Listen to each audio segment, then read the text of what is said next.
Hey, how's it going? I'm sorry I haven't put any videos on. I'm a little rough there. I made a couple of videos. I bought a little camera. Pretty cool. It's an older video camera, but to me it's high tech. And I bought a tripod and I bought a laptop at a pawn shop there in Kingman, Arizona when I went through there. And I was all excited and stuff. And I made a couple of videos and then I have to take the video from the camera, plug into the laptop, and then upload it to YouTube. Well, where I was at, they didn't have real good Wi-Fi, so. And then I tried the next day. I was in a better place, and tried it, and the laptop was screwing up on me. So it's a nice laptop. It's a HP touchscreen. It's an older one, but to me, it's high tech. But I'm gonna have to. Some guy said I should put like a solid state hard drive or some crap like that. I don't know. So I'll check that out. So I was gonna wait until I got that fixed, maybe this month or whatever, and when I get my check. But I was sitting here and I was just rambling on to one of my buddies about my thoughts and stuff, and I thought, well, I'll just make another video on my cell phone and put it on there. What are you doing, buddy? Buddy, what do you need? You need water? Hang on, I'll get you some water. My dog wants some water. You're all right. You just had water. All right. So, oh man, it's been crazy since I made my last video. Here's Buddy. You want to see what Buddy looks like? Hi, Buddy. That's Buddy. He's only a year old, and he weighs like 90 pounds. He's a goon. He's my buddy. But then I have Coco. She was a year old in 2008 when I got her. She's a service dog, but my male I had for 14 years, I ended up having to shoot him. I had to shoot my best friend because he was suffering. We're out in the middle of nowhere, and she was lonely. Every time I round a dog, she'd want to play with him or something. So I got Buddy, and he's a good dog. I just got to remember he's still a baby. I call him Boudreaux a lot of times, but he'll get upset if I leave him by himself. So I can't take her with me. I have to leave her to babysit him, and then I can't leave him like he's a man. This guy, he ate my Native American flute. I used to jam out at night and meditate and all that stuff. And I put it under the seat. I said, Buddy, don't mess with none of my stuff. And he chewed up my flute because he was mad because I left him in the cab of the truck. And then one day he took the mirror off the window, the rear view mirror, and he ripped it off the damn window and cracked the window down the center. He chewed up part of my dash mat and chewed up my electric razor. So for a while I had all this scraggly, nasty looking stuff. I don't care what it looked like. But anyhow, the reason why I'm using this phone is I gotta get that laptop fixed. But it's been crazy, man. Shortly after I made that video, I think, about a year and a half ago, I started having this thing where I wake up like, 6 or 8 times at night. It seemed like every half hour to take a leak. And when I had to take a leak, I really had to go like right now. And I'd pee like 2 gallons of pee a night. So I went to a doctor up there in Flagstaff when I was up there, and I don't understand these doctors. I think some of them become doctors to help people. Some of them it's for the BMW and the credit cards, the status. This guy told him the problem I was having. He looked at my pupils, tapped my knees, listened to my lungs, and gave me a referral. Seems like that's all the primary care physicians do is, they do that so you think they're a doctor and then write a referral or give you some pills that you don't know what the hell you're taking. So I waited like 2 months and I had to I ended up going to warmer country, to BLM land instead of forest land. And then about 4 months ago, my urine started. It done this before, but it didn't last very long.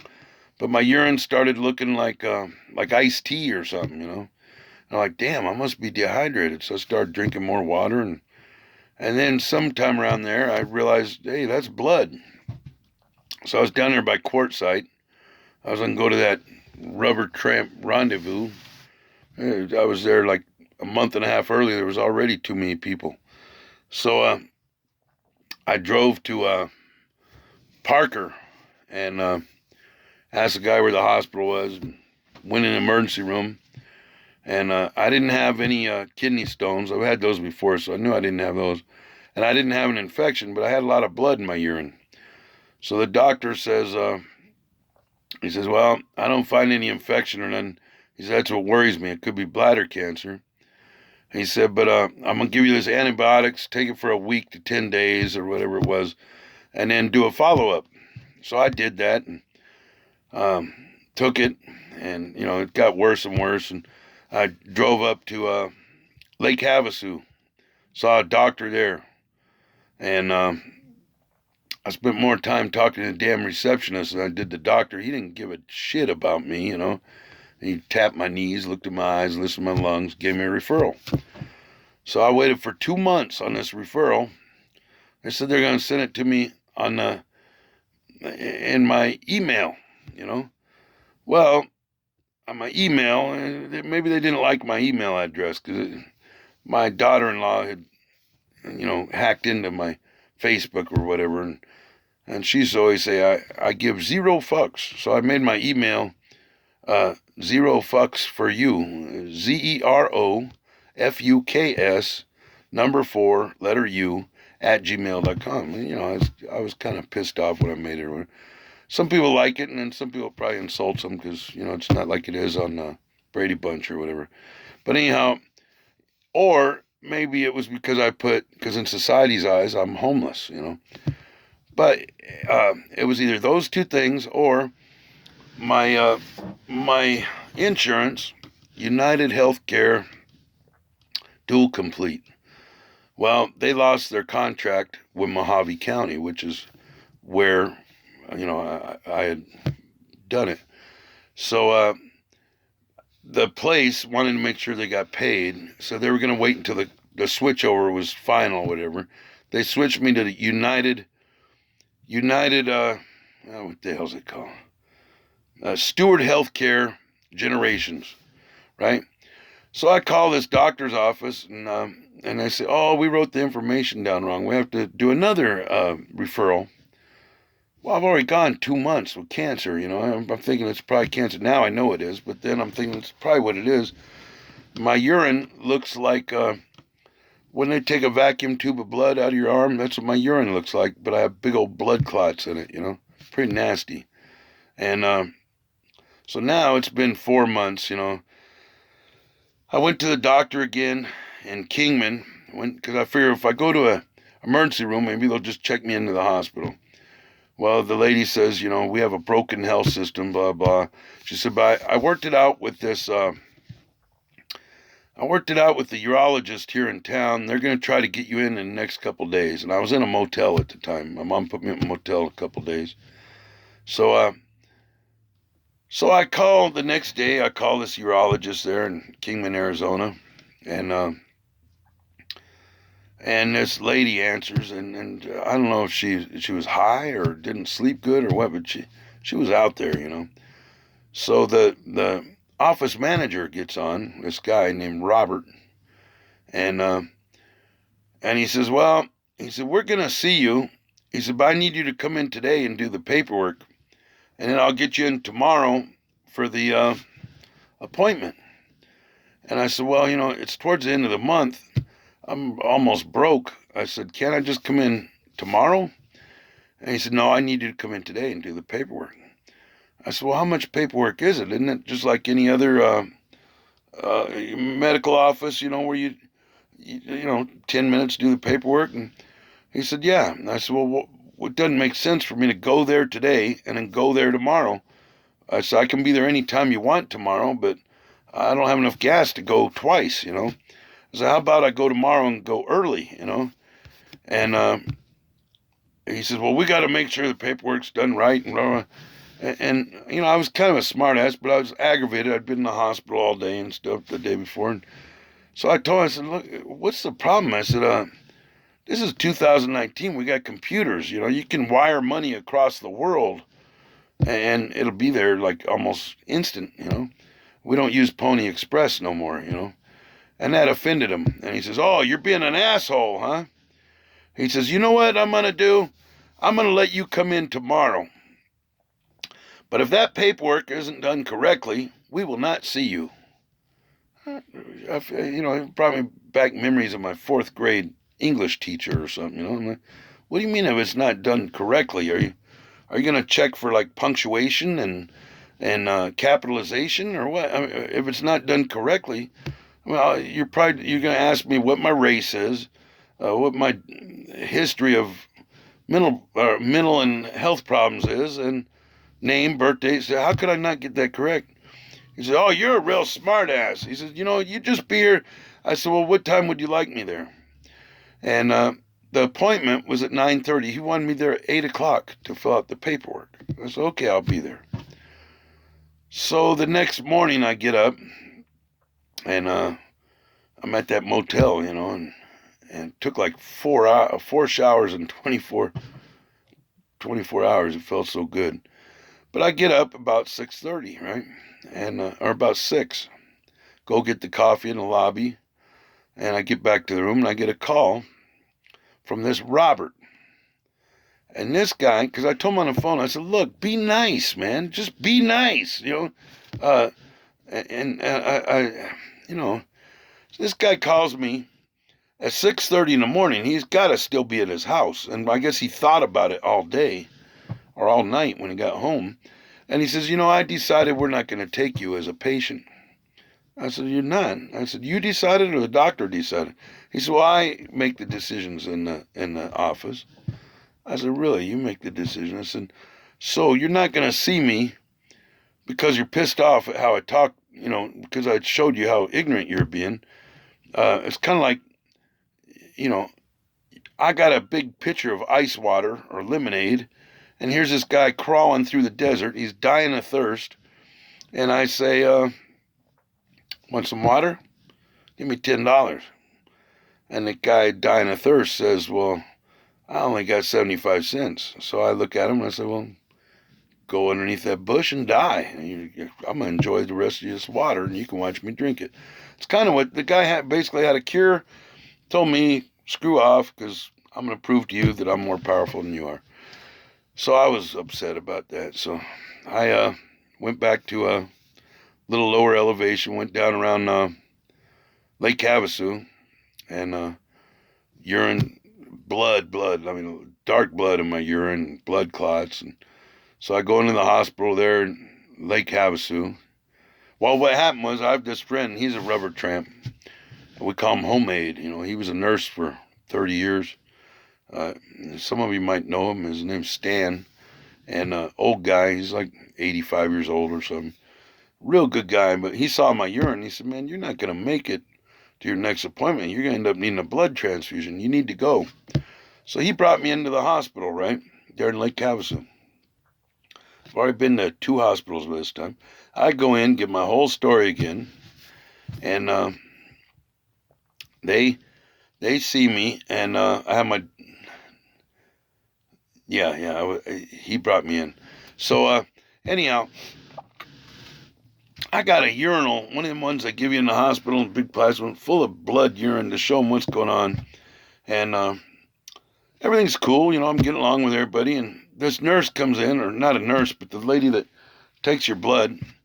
And she's going to take blood from my arm, And so she's a phlebotomist. So she gets ready to take blood from my arm. I'm living out in Lake Havasu. I haven't showered for a few days. And she goes to put the needle in, and she didn't even wipe off my arm with alcohol or iodine or nothing, And I told her, I said, ma'am, wait a second. I said, I haven't showered today. I said, would you mind cleaning my arm before you're going to put that needle through whatever germs are on my arm and directly into my artery. I'm not a PhD, I'm a GED, but that don't make sense to me. Even when I doctor animals at the Humane Society, we clean their skin before we put the needle in. So she had kind of an attitude about it, and I know what I'm doing. And I said, well, ma'am, obviously not, because whatever's on the outside of my skin, you're going to push into my artery. You need to clean it. So she just barely wipes, just touches it with alcohol pad, puts the needle in, takes blood. I hear her out in the hallway talking about how big of a jerk I am. And then this registered nurse comes in, and she's going to take my blood pressure. So she puts this cuff on, and it's one of those machines, on the side of the wall. And it puts so much pressure on my arm that that thing hurt, And then the cuff, ripped off. So she does that 3 times. And so finally I told her, I said, ma'am, do you have a cuff and a stethoscope the old-fashioned way? I said that it's much more dependable than those machines. I said you get 5 different readings off of 5 different times on those machines, And she says, I know what I'm doing. I've been doing it for 30 years. I've been doing this for 30 years. And I said, you sound like the last lady. And I said, you said you've been doing it for 30 years. Do you still know how to do it with a blood pressure cuff and a stethoscope? I said, it's more accurate. You know what? I'm just not going to help you. I'm not going to put up with this. And she's walking out. Now, I shouldn't have said this, but I don't think it deserved what came for it. She said, I'm not going to help you. And she's leaving. I said, well, then go home, bitch.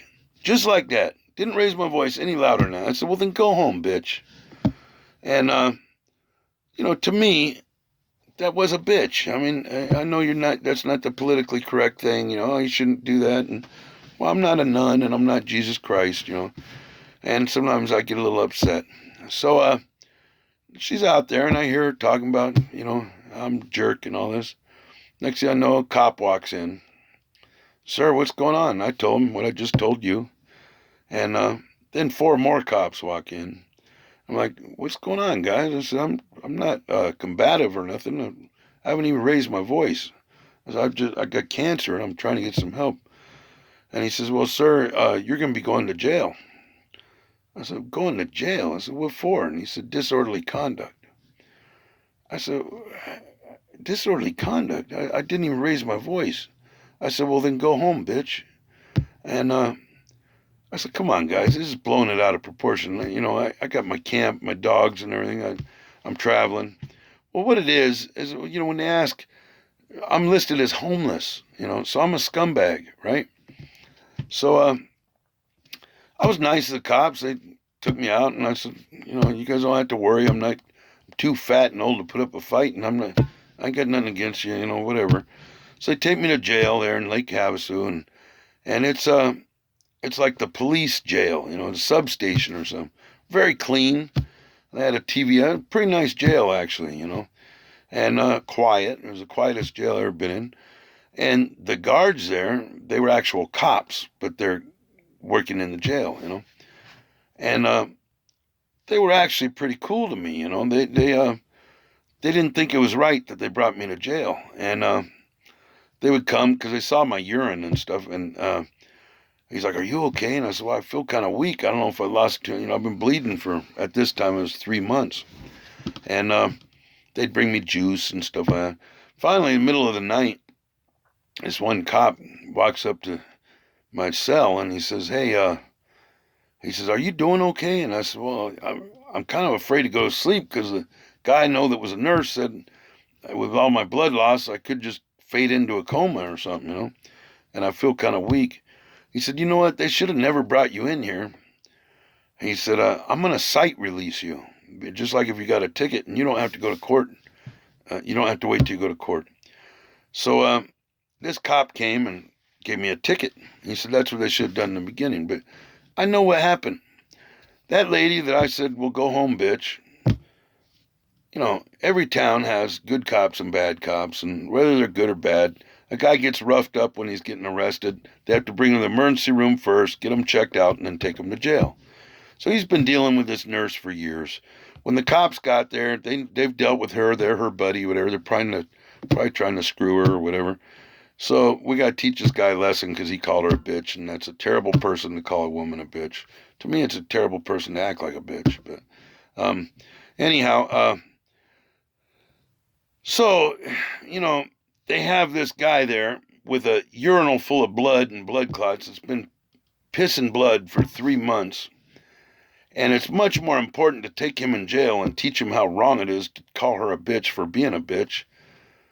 Well, isn't it kind of heartless to not get his blood count first and make sure he's not going to die from loss of blood over the last 3 months?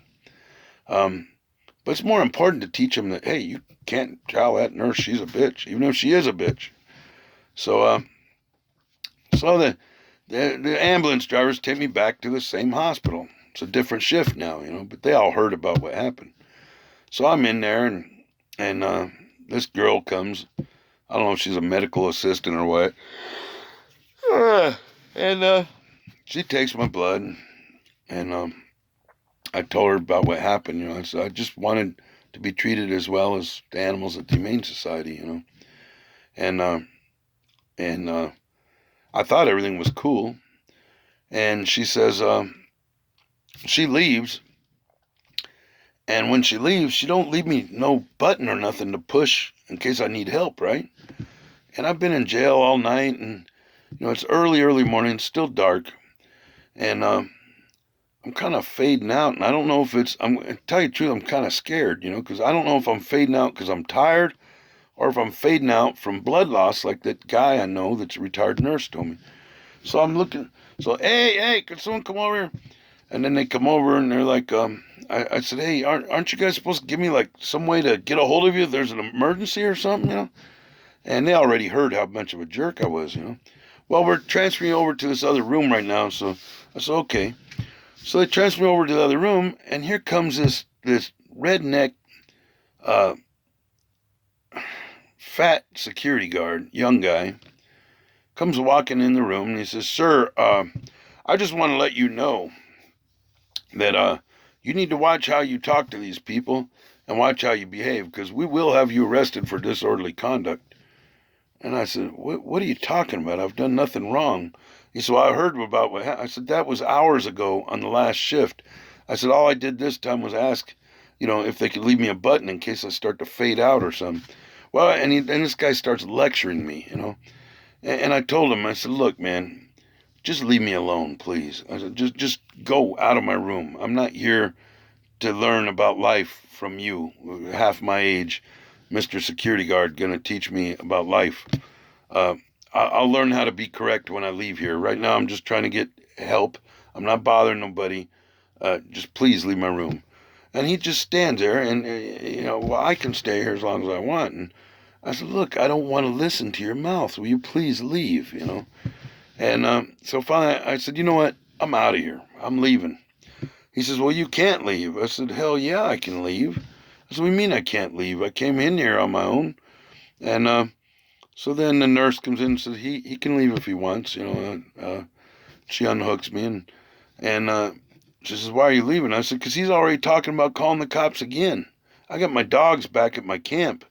I don't need to be in jail because you guys don't like my thoughts or whatever, So I walk out, and this security guard walks right behind me, like right on my ass. I'm on foot because my friend gave me a ride out there. My truck is back at the camp with my dogs and a guy that's there standing with me. He walks all the way out to the street, and I said, why are you following me? And he said, because I'm escorting you off the property. I said, why are you escorting me? I'm the one that chose to leave, I had no problems or nothing. And he just running his mouth. Oh, man, I wanted to whop this guy with my cane so bad. So I go back, and the thing was, is when my mom heard what was going on, she decided she's going to drive from Tucson to Lake Havasu and get me to where there's a hospital and get me seen, right? So my phone's dead. Well, when they check me into the hospital, I smoke. I smoke roll-your-own cigarettes. I have for years. And, when I was growing up, everyone smoked. The guy cooking your breakfast smoked. Mel's Diner, he had a cigarette in his mouth while he's cooking people's omelets. And they had the Marlboro Man on. Now, if you smoke, you're a communist and you're a terrible person. You're ruining the environment and you're killing everybody that don't smoke. You know, I I enjoy smoking, so I smoke. I don't. There's a lot of things I don't. I don't smoke crack, and I don't drink, but I like to smoke. And if you don't smoke, I ain't gonna smoke around you. But anyhow, what the hell was I talking about? So, oh, well, when they released me from jail, they said, "Well, sir, we kept your tobacco because it's contraband, and we have to destroy it, and your rolling papers, and your knife." I had a pocket knife that my dad gave me. We can't keep it here, so it's at the police department. You have to go there and get it, and your pepper spray. I walk with a cane, so I carry pepper spray. I can't box no more. So now I'm walking out of the hospital. I have to call Stan, wake him up early in the morning, freezing my ass off. This lady lets me, I don't even know where I'm at. This lady lets me stay in the gas station. I ask her, and I wait for Stan. He takes me home. Later on that day, my mom gets there, and we drive all the way. We're going to drive to Phoenix. We stop in Surprise, Arizona. It's a big hospital, Banner Hospital. Figure we'll go to the hospital there. They'll check me in and everything. So I go in there, and they see me there. The lady that checks me was real snotty, But the nurse practitioner, the doctor or whatever that saw me, was very loving and caring. And she did a CT scan, and she came back with tears in her eyes. She said, "This should have been taken care of months ago." She said, "The longer this goes, the more chances it is of getting into your other organs and stuff." She said, "You've been getting the runaround by everybody." She said, "And the sad thing is now I have to give you the runaround too." She said, "Our system is broken." She said, "We don't have an on-call urologist, and the only person that can get you to see one is a primary care physician." So we drove 150 miles for nothing, So I start trying to make appointments to see a primary care physician. I didn't want to go all the way back to Flagstaff because the walls of my camper are about 2 inches thick. It's too damn cold in Flagstaff right now. So I figure if I'm going to have to wait, I was going to have to wait till the 27th. Might as well go to Tucson. Maybe I can see my granddaughters while I'm waiting, I go to Tucson, see a primary care physician, and the primary care physician does the same thing all the others did, and finds a spot. He was actually pretty cool, though. He's, "Okay, I want you to call this place tomorrow," and blah, blah, blah. Well, I call them, and they don't take because now the one that lost the one contract, the other one got the insurance I have now doesn't have a contract for Pima County. So the lady I called my insurance. I tell the lady, "Hey, they're saying that because of the contract." She said, "No, our contracts are still good." She said, "Instead of arguing with them, I'm going to send you to Gilbert, Arizona."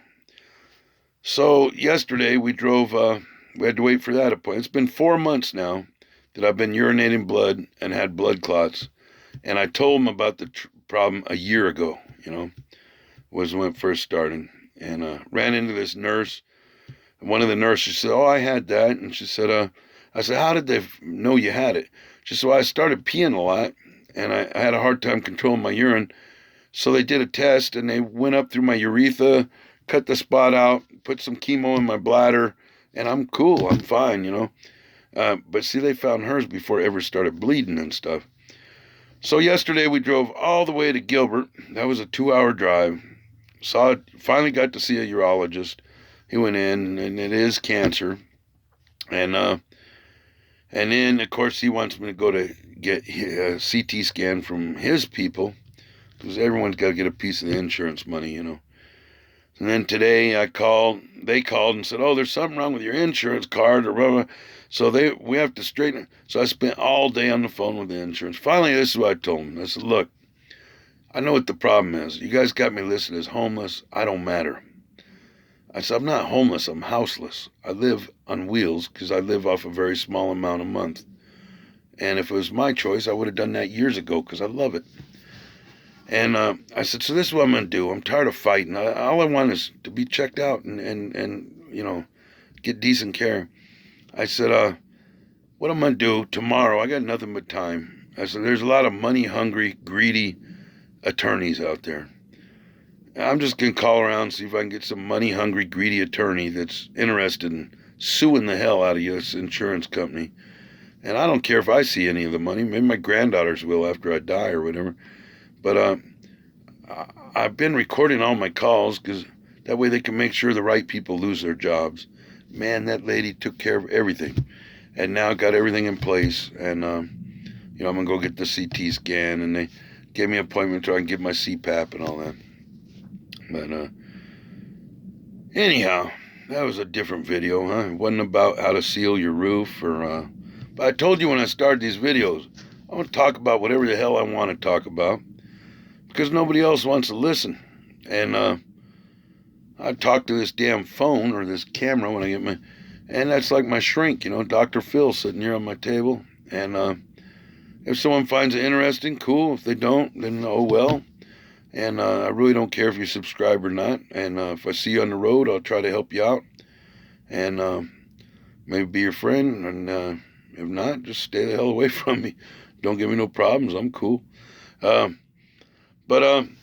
yeah, man, our society is a trip, because, so now I got this court date on March 18th that I'm supposed to go to in Lake Havasu. I'm in Tucson.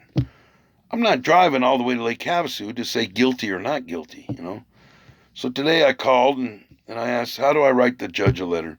So this is what I'm going to do. I'm going to write the judge a letter. I said, how do I do this? She gave me an email address. She said, just put your honor and they'll read it. Well, I got to think about it. I'm not going to say your honor because I don't find what they do to be honorable. I don't think that taking a guy that's got a urinal full of blood and blood clots, been peeing blood for a month, and because he said, well, go home, bitch, that loud, taking him to jail instead of checking his blood count, make sure he doesn't go into a coma from blood loss, I don't think that's honorable. I don't think taking his dad's knife away, a little pocket knife that my dad gave me, is honorable. I don't think taking his tobacco away and his rolling papers so that when you release him and when he's walking from the hospital with no jacket and he's freezing his ass off, he can't even have a cigarette when he's an addicted smoker, I don't think that's honorable. And, even if you don't agree with smoking cigarettes, they're legal. My cell phone was a much bigger security risk to that place, or my belt, or my shoelaces. I was given all of them. They destroyed my tobacco. Why? I bought it legally at Circle K. The reason why, I'll tell you why. So when you're released, you're miserable. So we can show you the authority we have. And how dare you tell that lady, go home then, you bitch. Well, you are. If you have